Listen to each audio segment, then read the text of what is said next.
Welcome to the NeuroCog Podcast, a human-focused series framing autism and the process of differential diagnosis from a historic to modern-day perspective. I am Dr. Myah Gittelson, a clinical psychologist and founder of Gittelson Psychological Services in Los Angeles. I specialize in children and assessments for developmental skills and autism spectrum disorder across the life cycle. I'm passionate about helping families understand autistic neurology in a way that feels human, empowering, and practical. I do this work because every child and every family deserves clarity, support, and the tools to thrive. I'm joined today by two very special co-hosts, my dad, Dr. Jay Tarnow, founder of Tarnow Center for Self-Management in Houston, Texas, and my friend Neil Hughes, a savant with autism and founder of Enscape, assessment and training company based on narrative medicine.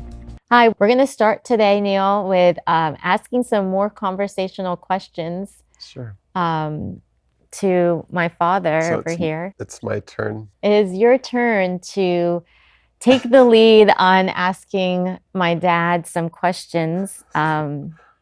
Yeah. Right. We get to turn the tables for now. Yeah, right? Turning the tables. So just as a point of, these are dreams come true, right? So when you're a child getting assessed, no one ever says to the child, okay, here's the report. Do you have any questions for the doctor? That's not going to happen. So thank you for that. Yeah, the report doesn't even go to the child. It goes to the parent or the school. Mm. Sometimes they don't even know what's in the report. They just know that everyone's behavior changes drastically around them. Mm-hmm. That's what happened to me. I mean, that's a very fueling topic, right? Because a parent will say, when do I share the diagnosis with my child, right, Dad? I mean, do you get that question that the parent wants to know when's the appropriate, or how do I explain the diagnosis? At what age do we share diagnoses with our child? Well, the issue is about diagnoses. The diagnosis, remember, is for the institutions. It's not for people. Today, I had that question actually this morning with somebody asking me if their daughter was autistic. And I said, it's not about a diagnosis. What it's about is I want you and your daughter, mostly your daughter, to understand about what are the things that she's struggling with and where she's having difficulty, and talk about why and what are the things that she can do about it and what you as parents can do about it. So the diagnosis is an institutional request, but I don't think that the diagnosis helps anybody. I don't think meaning it doesn't help the patient. It doesn't even help the parent. So descriptive is the most important thing. Describing what it is, what the struggles are. It's like what Neil has been talking about, narrative medicine, where people describe people, and not just try to fit them into buttonholing them into a pattern. So, Neil? Yeah. Here you go. Well, you're a psychiatrist, and you've looked at all my reports with the hindsight of your entire career. Mm-hmm. So what's your top thing, that aha moment when you were, well, for the listener, I gave you a 1979, a 2018, mm-hmm. a 2021, and a 2025 neuropsych tests. So that's a battery of tests. And the only one that had the autism component was the last one. Mm-hmm. If you had read my reports throughout those years, I wish I was in the room while you were seeing them for the first time. So just tell me kind of your general impression of you? Well, of the doctors, like I know how you feel about me, and we've talked about that. I'm wondering about if you had feelings towards the people giving me those tests. Well, I think that the reports really portray the history of psychiatry in their understanding of autism, and the fact that medicine is an evolutionary process, and we are continually changing as more data comes in, and changing our understanding. So your reports are giving historical perspective of what was going on in the 1970s, what was going on in the 1980s, what was going on in the 90s, in 2000, and so on. The most striking piece is the fact that everything is so inconsistent, and that the reports are inconsistent, the assessment and the data is inconsistent, and the question I said is, oh, I wonder who the evaluator was in each of these meetings, because certainly I think that the evaluator had a big influence on how you were reacting and what you were sharing and expressing. So Right. That was my analysis when I was going through those. Well, what's interesting with that is the word inconsistent and the inconsistency piece. That should be part of someone that's assessing. That should be part of their assessment process. Are they feeling the inconsistencies? Because I'm training right now students who will tell me they're struggling with the inconsistencies in the room because they're coming from the school that's saying no eye contact, no this, yes this, and they're like ultimate black and white, markers. And then they come to the room and they're like, wait, Dr. Gittelson, can I say that they did make eye contact? But I know that you're making a diagnosis of autism. I believe, and I also see the diagnosis. But how do we then have inconsistencies in the report? How can we say, though, that they're able to show a toy or, have a reciprocal interaction at one stance, but in a flip of a second, they're looking more autistic?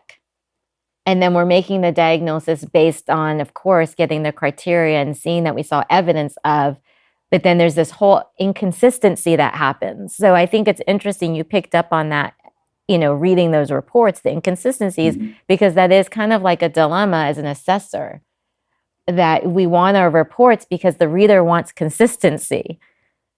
Right. And if we write a report about what's really going on in the room, it would sound very inconsistent. So I think that's an interesting thing that you recognized, with the assessments themselves, that they were having inconsistencies. And that's part of autism, especially when we look at cognition and intelligence. There's a lot of times splinter skills when at the end of the day with our scores. They're not, all, at the same range. They have splinter and they're really high scores in this one area, and then they totally fall short in these other areas.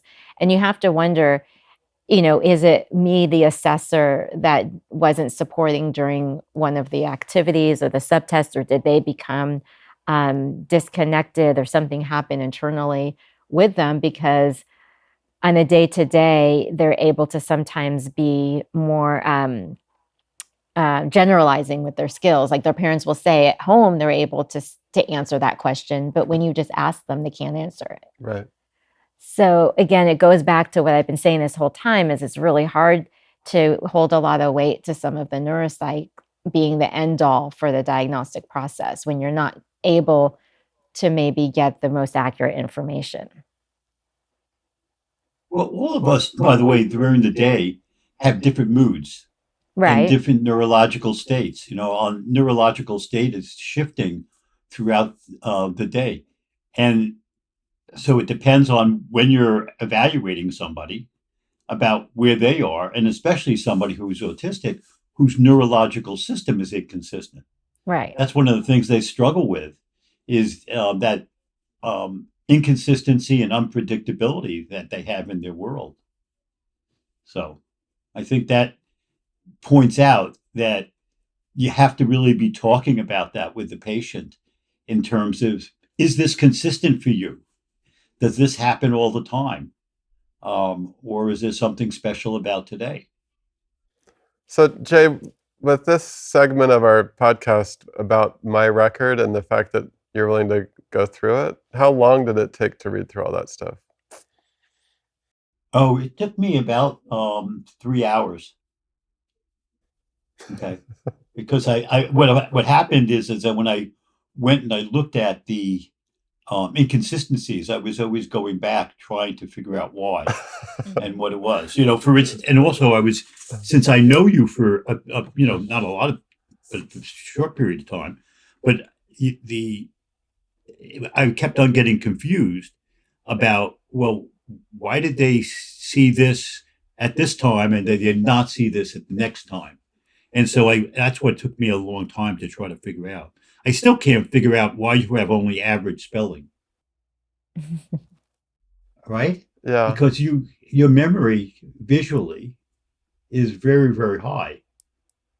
And I kept on wondering about that. Okay, let me explain it this way. You're the first time I can ask questions about my reports. Yeah. But we're not, because of the situation, we're not in the same room. So I was hoping when we did this, we could like flip to the part where you're confused. Oh. What I'm confused about is why someone would be like Dr. Broshek, who I had do my testing because the state of Virginia did such an awful job with that test.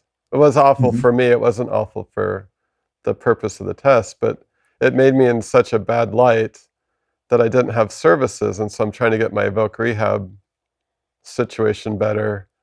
I'm trying to correct the record. It's really hard to correct your medical record once someone's logged this about you. It's really hard to unring the bell. Right. And so when you said earlier, well, the test isn't for the parent or the child, it's for the system, then what is it? Maybe it's not for the child, but it absolutely has the implications are grave when it's a negative assessment. I don't have a question there. I'm just thinking out loud. Well, it's interesting because that's what I see. Let's just put the scenario together that I'm evaluating children at 3 years old that can be part of the regional center here in California that can access services, and the parents can access support and services for their child. And they're told there's no autism diagnosis. And then they go to the school and the school says, oh, the regional center said there's no autism diagnosis and it must just be a speech delay. So then the child goes just to a preschool program or they go to speech therapy through the school district and they're just being looked in the lens of a speech delay and half their needs are not being addressed. And so then they go down the road of going to a psychologist who's like, well, they already ruled out autism. It's like ruled out in the 20 minutes they had with the kid. Whatever. But everybody's going with the trail, right? So we can't look at that again because then we're going to go against that psychologist who made the rule out. So do I feel comfortable coming and saying that actually I do see the diagnosis, and that's going again against somebody, a professional that's already said there wasn't the diagnosis? So that becomes really tricky. And I think in your case, that's the same thing with your assessments, is that it was determined this. So the next person's like, well, I'm not going to introduce something new. We're doing a new assessment, but we already kind of know the outcome. And that was what we talked about previously, is the clinical studies that the drug companies do already have that outcome. So that if you already have a rule out of autism, so it's not autism, it's really hard for an assessor. It's hard in our profession to say that was a presentation that wasn't considered, or now it is. Yeah.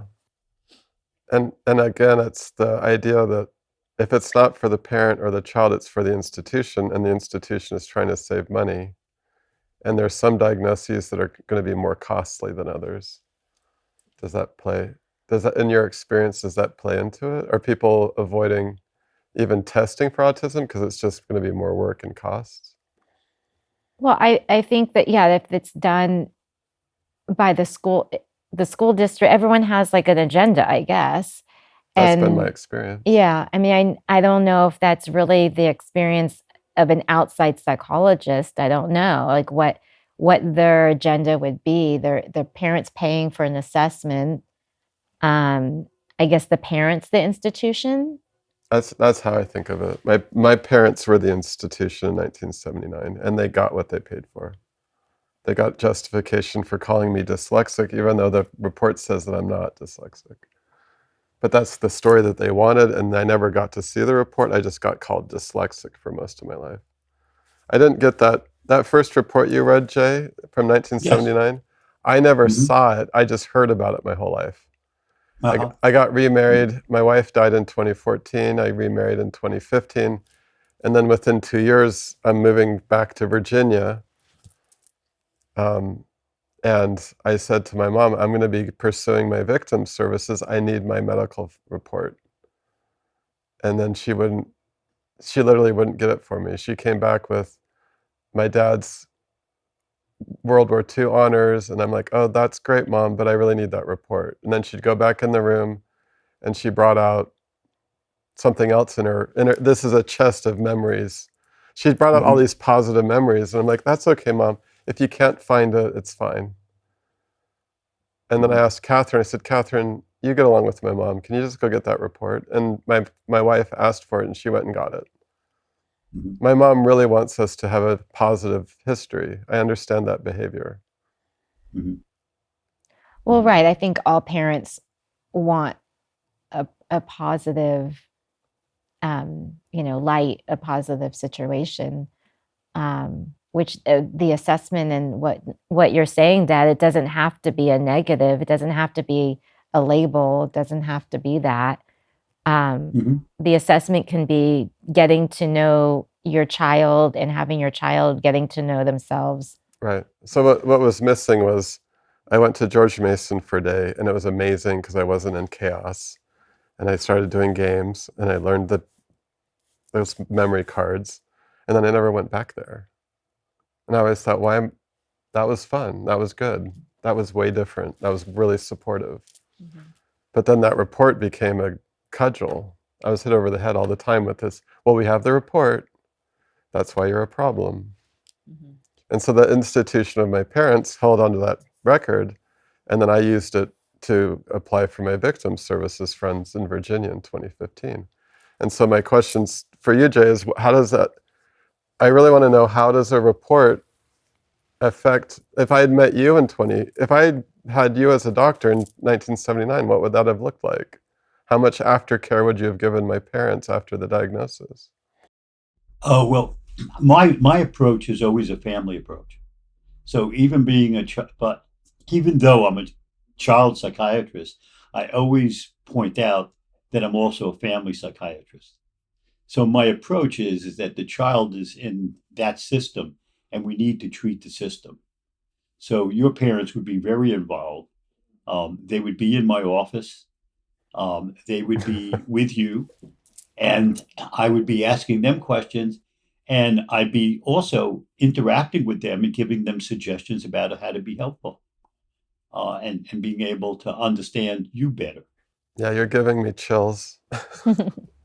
Well, because at the end of my evaluation and all the therapists that I've treated, and I should say supervised and trained, the question I always have them ask at the end is, does this describe you accurately?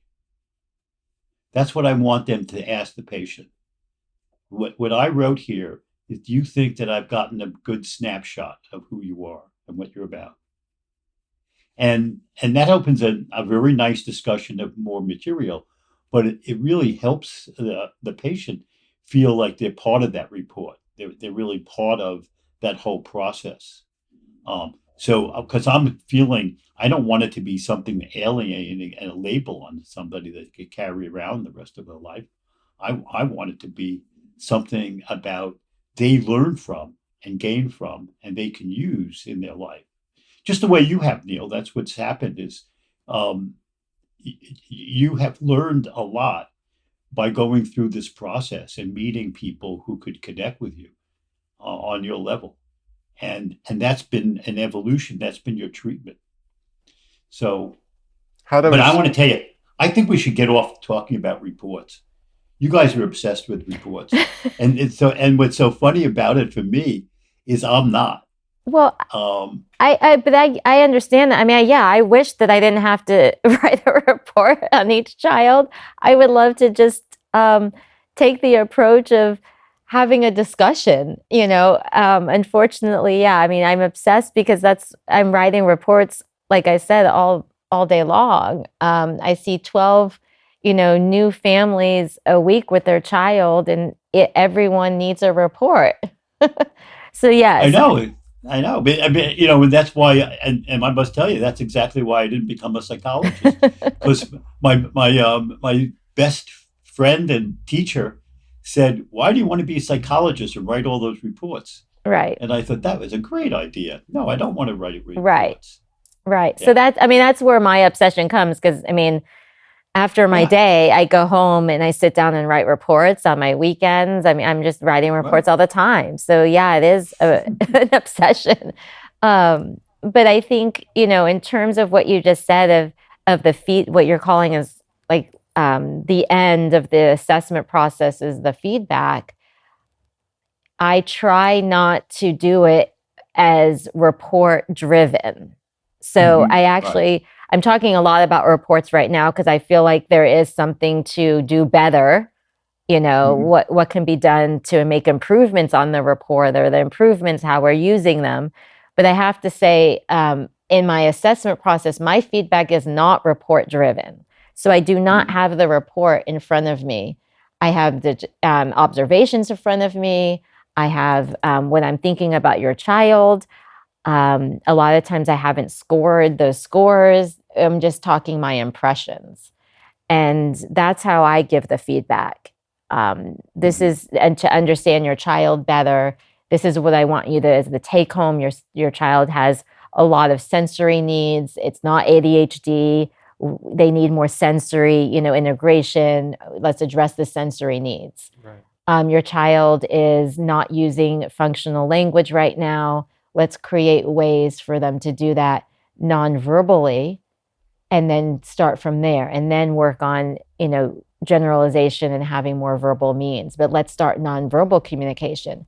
Um, Sometimes our words are not the same words as your child's going to be using. So I do a lot of that practical recap, of my feedbacks versus what I have seen, in the past going through those scores. This score is the 96th percentile. This is what it means. You're 2 standard deviations from the mean, like all of that different stuff. I don't do, that's not how my feedbacks go. We're talking really hands-on. The examples in the room are more meaningful. The examples of the child lining up the toys I just handed them to play with, or things like that. So my feedbacks are very different. Mhm. Right. Yeah. That's why it's much more valuable. So Right. you made an assumption there, Jay, that I've learned a lot from the testing process. Can you tell me more about what I've learned from the testing? Like, tell me, I'm curious what you were saying there. Well, I think that unfortunately, you've been buttonholed as a patient who needs to be evaluated over and over and over again. And I think that the purpose for you sometimes was to achieve um, achieve certain goal that may be in getting services for yourself, because that's certainly the most important piece. And I think that's what the approach that you started taking control probably around 2000, sometime after that, that you started taking control of this process of the testing, defining what you wanted to get, and that had an influence in that connection on the evaluator. And I think then you develop the relationships with those people. What I think is you were evaluating the evaluators, and you were evaluating people and saying, oh, this is my friend. I can connect with him. I can talk with him. Mhm. Learning from an assessment as a child or as a parent, to me, is the purpose of the assessment, and that the institutions get in the way. And your family-centered approach makes a lot of sense to me. Exactly. Yeah. I mean, that's very much my approach, is a family-centered approach, because I see the family as the health promoting part of society. That's the job of the family and society, is to create health in the next generation and being able to pass that down. And I think that, um, and we have to be very careful that sometimes institutions get in the way of families caring for each other. And really the family is the place where the caring should occur and the process. And we need to give the parents and everybody in that family the skills and capability to do that. And how do we So how do we do that? How do we change that paper-driven system into a family-driven system?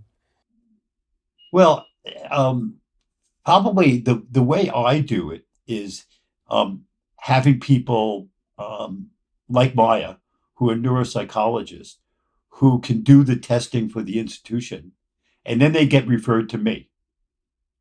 And I get a whole bunch of information from different people, different other evaluators. And then my job is to integrate it all. Right, as a psychiatrist. but that's like unrealistic, because there's no other, I don't know one other psychiatrist who's going to do that. Because I just explained that the psychiatrist that my son goes to, it's like 15 minutes, the options are like 15 minutes or 30 minutes. I mean, there's no way that's being done by other psychiatrists. I think that, I guess, if you want that integration, maybe another psychologist would take all of the records, like I've done a lot of, because I'm working on differential diagnoses a lot. So it's more me, I wouldn't just give it to you and let you do that, because I don't know of anyone I can do that with. I mean, unfortunately, we did not fulfill our dream of working together in the same state. Yeah. And I just don't have someone to do that. So in terms of how does that get done in today's world of what we have to work with? Yeah. I can tell the two of you that my training was very good. And I had people along that way. I was really very fortunate who talked about these things, about how do you really integrate material and for me, it was always the child psychiatrist who was the head of the team, and the person who was the integrator, because even back in the old days, when they referred it to a child psychiatrist, it was like, okay, now you're going to see the big boy who's going to give you the medicine, the real stuff. Right. And the medicine, and I'm going to tell you, it puts a pressure, because when you're giving medicine to somebody, you realize, if this is a powerful substance, I can powerfully help them or powerfully make them worse. And I have to really be thoughtful about what I'm going to do here. And so for me, having all that data, integrating it, to be able to make those really hard decisions, because I can give a medicine, kill somebody, right? And that's, would be the worst thing possible for a doctor. But we know that seriousness of this whole next step. And I think that having that medical model really makes us more concerned in terms of that seriousness. Well, and I think that other people. Oh, sorry. Yeah, I'm just saying is that, and I think that so that the whole idea of being an MD has a lot of restraints and constraints on it. And for me, my approach has always been to be outside the box of those constraints. I don't know if they're, again, all I can tell you is the people who trained me were people who think just like I'm thinking now and talking. I'm only telling you about what I've learned from them. And do you find in your community of psychiatrists that other people were trained like you? Well, I was the head of child psychiatry training at Baylor and University of Texas. So you have you've made a lot of grandbaby psychiatrists? I've made a lot of grandbabies, that's right.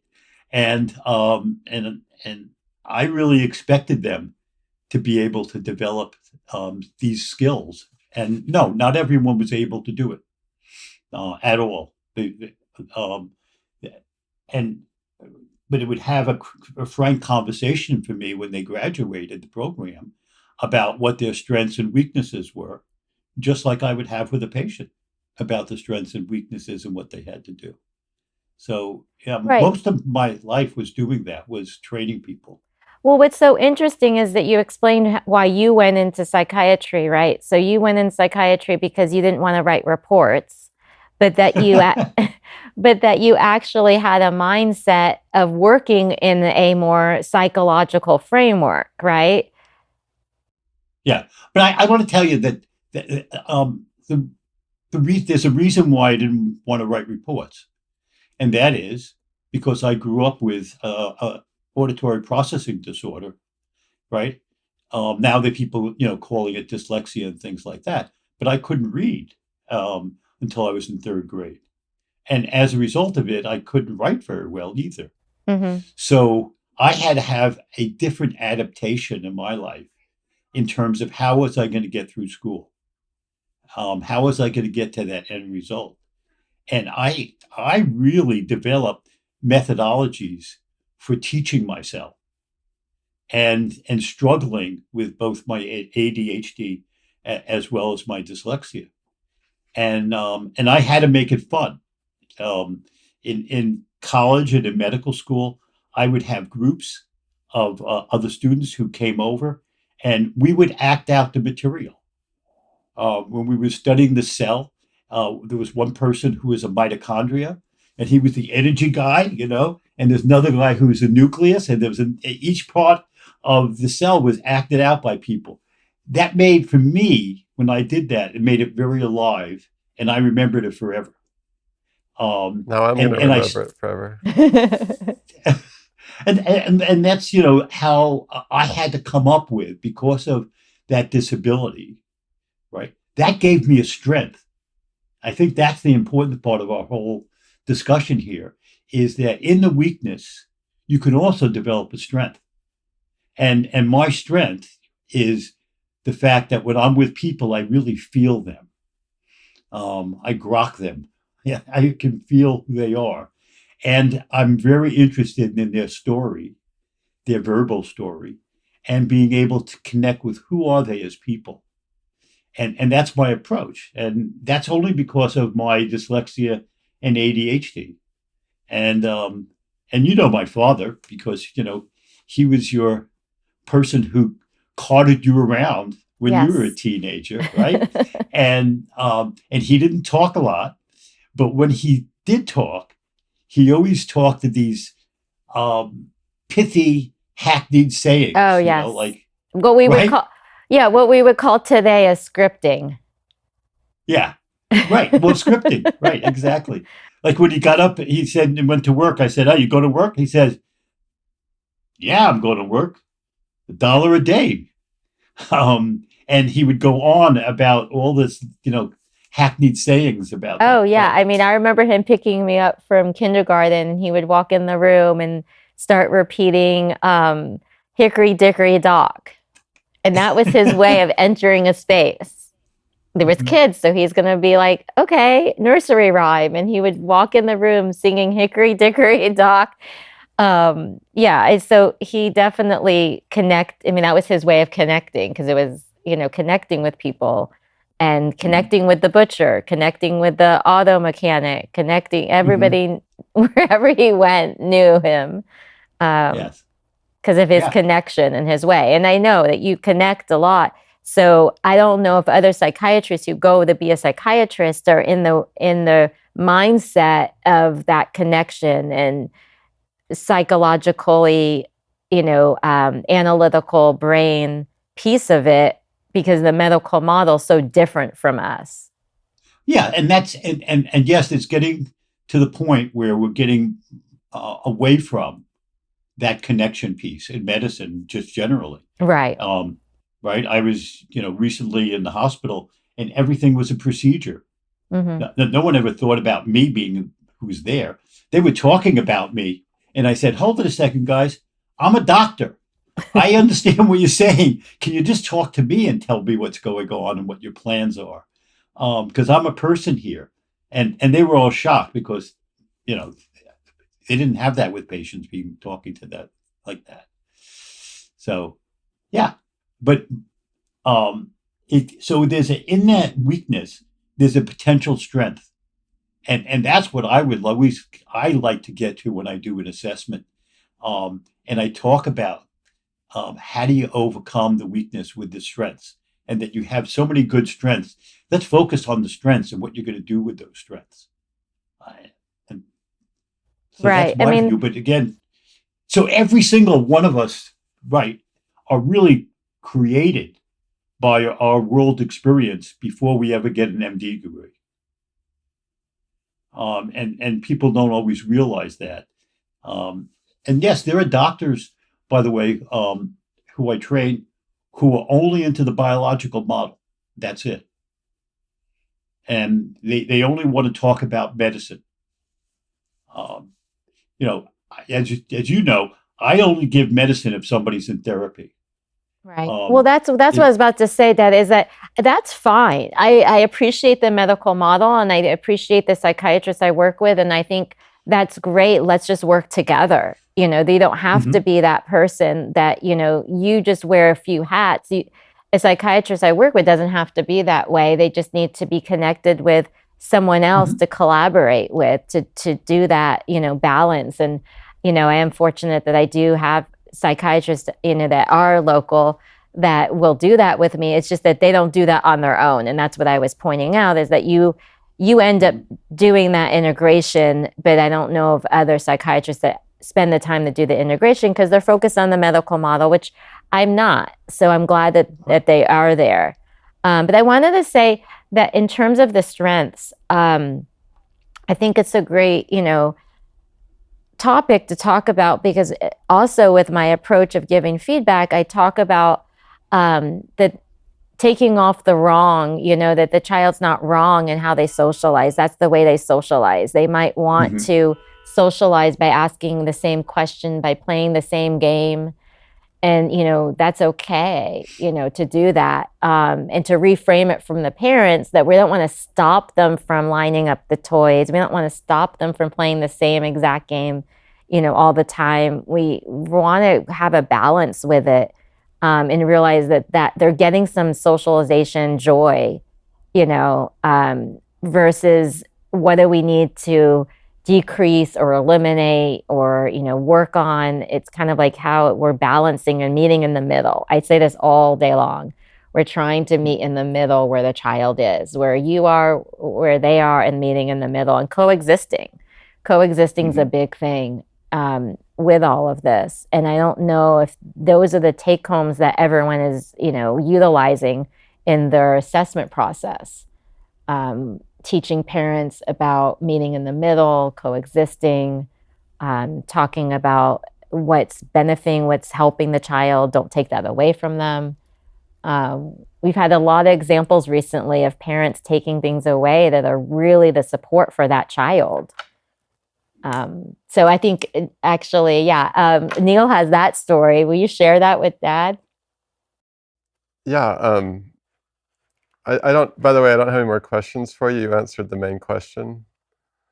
Oh. Is that the tests really weren't ever going to make me thrive. They weren't going to give me clarity. They were just used for institutions. So thank you for that. And that's been my experience. And I don't think I've learned much from those tests. I was just correcting the record. What I learned from was friends. So making friends with the right doctors.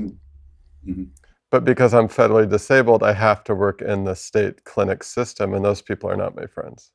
And that's one of the autistic paradigms I use is, oh, you're trustworthy, you're not. I didn't ever used to do that. I used to just think everyone was like me. Nobody lies. They're all going to do what they say they're going to do.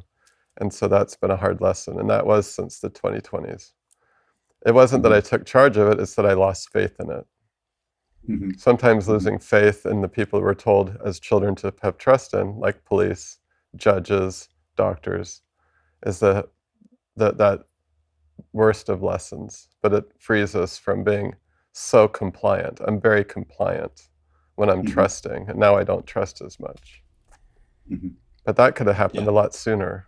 I didn't need to wait till my 50s to stop trusting everyone.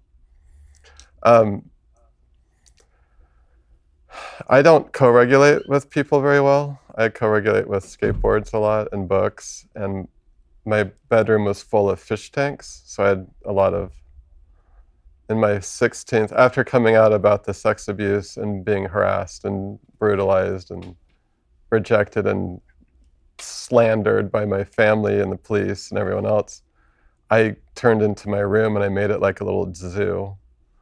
I had a 55-gallon tank, 2 20s, a couple 10s, and I had a loose rat in the room. So I had a rat that was living in my closet, and all the animals I could collect from outside. And then my friend worked at a pet store, so I was buying cichlids and discs. I didn't do a discus. I did the other brackish fish. I can see it, but I can't give you a word. I'm actually very exhausted today because of your interviewing me. So I feel like my mouth words are not working. Well, you're supposed to be interviewing me, Neil. I know, and that's hard because when I interview you or when you interview me, either way, I just wish I had you my whole life, and I feel a sense of grief. That what could have been was never going to be. But for now, we can have this conversation. The story about my teeth is my dad's a dentist, and at that very awful part in my life, when I was going in front of the police and they were telling me, "You're never going to get justice, let's go beat him up," that did something to me and it broke me. And I went deeper into my life, deeper into my internal life and skateboarding. And so they took my skateboard. Like, I didn't need more correction, I needed more support. And so I didn't have my skateboard, and I still had to go to church for youth night. And the kids there liked skateboarding with me, but their skateboards were junk. But I used it anyway, and then it didn't even roll straight, so I just, I think it was Pierre Werlander or another freestyle. He was doing pogos on Thrasher magazine cover, and I'm like, I'm going to do that, where you hold the tip of the board and your feet are on the back, because the front truck wasn't working. And I went forward and the wheels caught, so my arms were underneath me when I hit my face on the pavement. And I bounced myself up onto my knees from hitting my front teeth. I don't call that a skateboarding accident, I call that a parenting accident. And then my dad was so angry that he had to fix my teeth. So he's the one that shaped the half a tooth that was broken off and did the root canal on the other one. And then in my 30s, his work failed, and so I got another one from Rich Brown, who is a friend of mine. So these are people that will show up for a poor guy and make nice teeth for me. Because I'm come from privilege. I had a dentist dad, and everyone in my family got resources. I didn't. I got reports, and I got shamed. And when I didn't behave properly, I lost the things that would support me neurologically. So this corrective, authoritarian parenting model drove me to disability. These are reports coming out of a disability system. The institution that's paying for these things is your taxpayer dollars. And I'm trying to desperately get out of disability. And these things are fighting against me. So that's my tooth story. They have in the past, but again, along the way, you keep on making friends, right? And that's a very important piece of it, that you keep on searching for what you need, and you make friends. Well, yeah, yes. And that's an incredibly important part of who you are as a person. But autism is hyper empathy, and it's both kinds of empathy. And even when I say those words, I'm wondering if you even know what I'm saying. No, because I don't know, because I have patients who are autistic who don't have empathy. But they're burned out. Their light bulbs they've been so brutalized through their whole life, they don't have the capacity for compassion. And empathy and compassion are two different things. When I'm burned out, I'm still reading everyone in the room. It's just driving the burnout. When people stand against high places, I have physical response to them falling off the cliff because of my modeling holographic brain, which is tested in neuropsych tests, but they don't realize that the amount of emotional pain that I suffer from modeling all possible futures all the time. And if you don't teach a kid to have a modeling brain, means that you have an extra set of skills. It's not a superpower, it's a huge liability. Because then when I'm doing math, I do math differently. Right. So it can be both, right? It can be a disability and it could be a strength. Well, for me, disability is about the context. It's not about me. Disability is the expectations. I don't have a communication problem. Sorry for touching the mic. I don't have a communication problem. I have a comprehension problem for the people around me because they won't allow me to be non-speaking, right? I have a mission right now to be clear-minded, and my mouth words aren't working because of the roller coaster of emotions and the grief that I'm feeling about what might have been. And the fact that when you test me as a neurocognitive assessment, you're testing speed and power, working memory, short and long-term memory. You ask me a sequence now, and in an hour you ask me the same sequence, and I'm good at all that.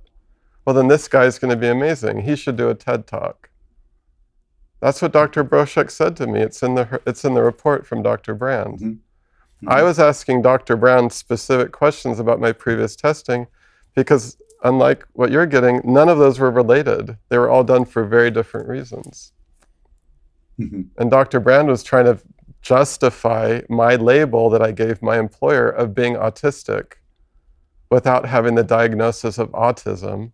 And when that complaint went to the federal courts, the city was requiring me to prove my autism diagnosis. So I had to have a doctor willing to backpedal through my entire history to prove to an employer who violated my human rights, oh, this person actually has complex trauma, but not really a personality disorder, and he's definitely not even just autistic, he's crazy autistic. And then that doctor's not even willing to use the word savant, which is the most prevalent descriptor for my type of brain. He says it's colloquial. We need clear definitions and we need clear assessments. We need to know what is happening in the brain. Well, that we really should talk about that because, I think that one of the reasons I have not retired is because I've been waiting all my life for someone to be able to measure the brain. I've been wanting there some way that I can take it from just a feeling level, a connection or numbers, and be able to see what's going on in the brain. Right. And we're on the verge of that now in medicine, right? With the PET scans and the functional MRIs, those type of things, as now also the quantitative EEGs, which give us a picture of what's going on in the brain and that we can see it. So, like, for instance, one of the things that you are is obsessive, right? That and you get into an obsessive way of looking at things and talking about things. So I'm going to tell you right now. So when I look at you, right, I'm trying to figure out, okay, what's going on in that brain that's looping like that? Why is it looping? And we know from the quantitative EEGs that when you have, midline theta, central midline theta, that's a looping process in the brain, and that we can see that specifically. Well, that's great for me because as a psychiatrist, I'm looking at it and saying, oh, now I understand why he's doing that. It's not because of the toilet training that he was given, but rather it's about his brain, and that's a brain function. It's biological. So I'm theta expressive. I'm not anal expressive. Right.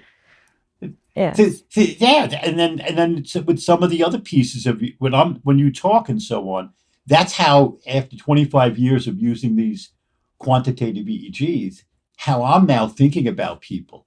So it's now also seeing them and seeing their brain functioning up there and the electricity that's going on and being able to identify, oh, so that person who they define as ADHD, oh, so they have a problem with slowing in the right frontal lobe. Oh, I see. That's what the problem is in that person. I can see it on the QEG. Well, I have a medicine for that. Well, that feels like that feels like what our next episode is about. Are we good? You should be able to hear you now. Do you hear me? Do you hear me? Yeah. Okay, perfect.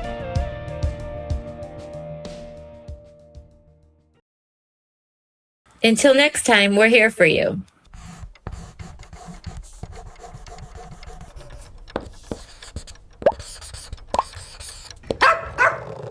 This podcast, this podcast, this podcast, this podcast, this podcast, this podcast, this podcast, this podcast, this podcast, this podcast was for entertainment and general information. It does not constitute medical advice or create a patient-doctor relationship. But what you can do is find qualified medical professionals to meet your diagnosis and treatment needs. And I would love for you to have a sense of purpose. And then you can go do your stuff.